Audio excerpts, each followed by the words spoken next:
Hey, welcome to this InDesign video. Alright, the first thing I'm going to do is I'm going to show you how to do a 3-column story that's just going to follow photo, cut line, headline, text. Alright, first thing we're going to need to do is to place the photo in. So we're going to do File, we're going to do Place, never copy and paste, always File, Place, it's Control D. I'm going to find the photo here. Alright, and then I'm going to drop it in. Now I lucked out and it ended up being about 3 columns. So I move it up. Now this is key. See how I'm dragging it here? You have to hold down Shift, hold down Control at the same time while you drag it. Shift plus Control plus drag, and that'll allow you to drag the corners. Alright, zoomed in to double check. Now see this cut line here? You guys are going to have this. Alright, so drag it over. Bump it up. You can use the arrow keys if you want here. You can drag it around. If you mess up, just hit Control Z. So photo cut line. Now, if this were real, what I would do is I would actually here. Let me come back to that. I'm going to put in a text box. Let's make that 60 points. I forget exactly what the headline font that we use is. You're going to have a cheat sheet for that, so that'll help you out. So I'm just guessing. I forget. I think it's close. I might be right. And I'm going to type my headline in here. What I was saying before is if this were real, I would change the text in the cut line, which is the caption up above. But since I don't really care, I'm just leaving it there. So bump up the headline. Make the box fit around the headline as much as possible. It makes it a lot easier. Now I just hit Control 0 to go all the way out. What I'm going to do is I'm going to put another text box in. So I use the text box tool. I'm going to go all the way down to the bottom, go back to the selection tool. I'm going to bump that text box up.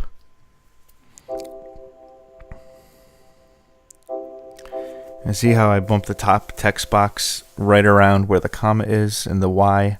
That just makes it really easy. Then the next thing I'm going to do is I'm going to put in this cut line. All right, so I basically select all this stuff by putting a box around it with a selection tool, drag it over. You'll see it's going to be perfectly 1 column. It already has text wrap around it, which I'll show you later. Text wrap just means that the text won't go under it or over it. The text will wrap around it. You can see that little box on the bottom. That means that I have a text wrap around it already. Now, if it's something where I'm going to have a columnist photo, I would do the same thing. I would select both of those by putting a box around them with the selection tool, and then I drag it over here. You can see on the left and the right we have 6-point font or 6-point of a text wrap already. So that allows you to just basically put it 6 points away from the side for an even fit. So every time it'll be exactly the same. Alright, and then the last thing I need to do is I'm going to file place my text in. So the first thing I do is I click off. I click on the side where there's nothing there. I don't want to have anything selected. And then I do file place or Control D. I find the article. I'm going to select it. And I'm just going to drop it in here.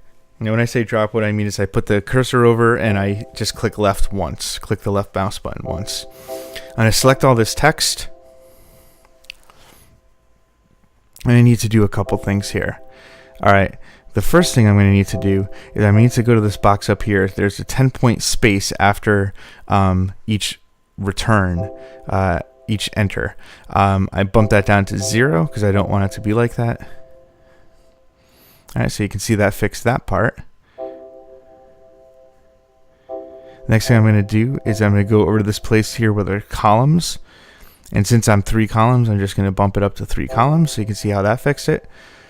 The other thing I'm going to do is in this menu here, I'm going to have justify. I'm going to click that box right there, and it's going to do all that. All right, the last thing I need to do is I need to put those indents in. So on this menu button right here, if I bump it up, this is going to increase the indent for each carriage return, which is each time you hit enter. Alright, so I can't remember if it's 6 points or 1 pica. I think it's 1 pica, so that's what I did. So you can see how now it jumps out, so it indents a lot. And then the last thing I would do is I need to fix this text box a little bit, because I want the text to go all the way to the bottom. I don't want it to be uneven like that. So using the selection tool, I just move the text box up a little bit till it wraps around. I'll show you guys how we can fix this to make sure, to tweak everything so it's even. But first you just want to get close, and then we'll worry about, the details later. Alright, so that's it. Now I'm going to show you how to do a story where you actually have the picture in the text. Alright, so the picture is going to be around the text. So all I'm doing right now is I am going to, I'm just going to move all this stuff off so I can use the same files, the same images, etc. In a new story. So I just move the cut line over, move the headline off. I'm going to get rid of this text because I'm going to put it back in later. There's the byline, and there is the picture. Now again, all I'm doing when I'm moving these is I'm using the selection tool, and I'm just highlighting all of them. I'm basically putting a box around everything to highlight it. All right, so I just got rid of that text box because I don't need it. Now what I'm going to do here is I'm going to show you a 5-column story where the picture is actually in the text box for the story, or for the article. Alright, so the first thing I'm going to do is I'm just going to take this existing headline, I'm going to bump the text box out, and then I'm going to add another word in here to make it fit, or at least close. For right now, for this video, close is good enough. Under it, I'm going to make a text box. Alright, this is where the story is going to go, this is where the text is going to go, and as you'll see, the picture is going to go in there. Alright, so I create that text box. That text box is there. I'm going to bump it up using the arrow keys, so it's pretty close to the top. Now, I'm going to put this picture in the bottom of the text box. Alright, so the first thing I'm going to do is I'm going to put the cut line in, and I'm going to put the picture above it. Alright, so I'm going to drag the cut line in. Now I'm going to zoom in a little bit so you can see. Now I don't need this this text wrap on the bottom because the text box goes down to the bottom. Alright, so I'm going to click on text wrap over here, and what I'm going to do is I'm just going to take away that bottom text wrap right there.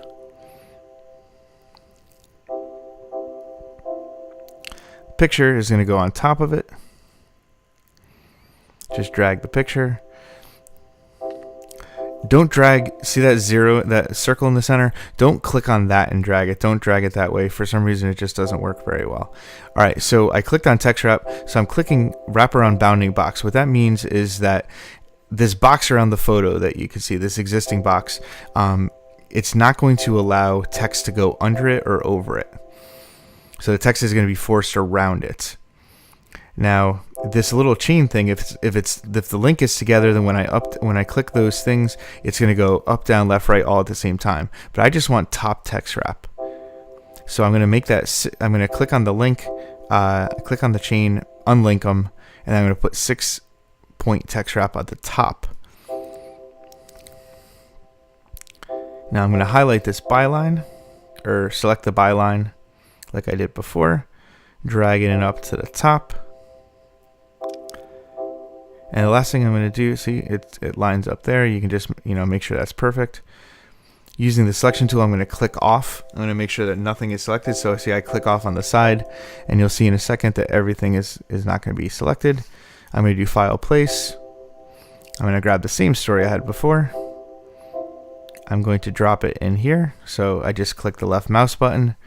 Now, I wasn't holding down the left mouse button the whole time. I just moved the mouse without touching it, and then I clicked, or without holding down the button.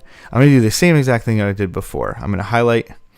I'm going to take away this 10-point space that comes in for some reason. I'm going to make it 5 columns this time. Now, like I said, I'm doing the same exact thing. You can watch me.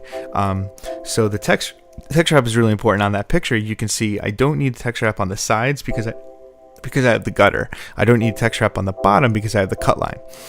right, the existing cut lines that are already in there, and the byline, and that the picture with the headshot, those already have text wrap on there. All right, and that's pretty much it. The last thing we need to do is we need to click on the picture. I forgot to do this for the first time. Click on the picture. Oh, I'm sorry.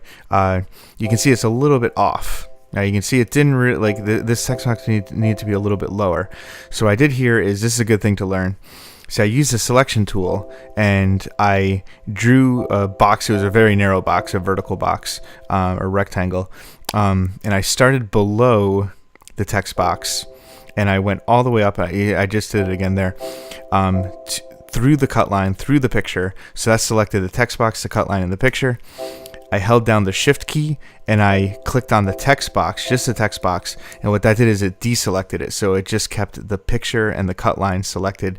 That's how I was able to bump them up and down.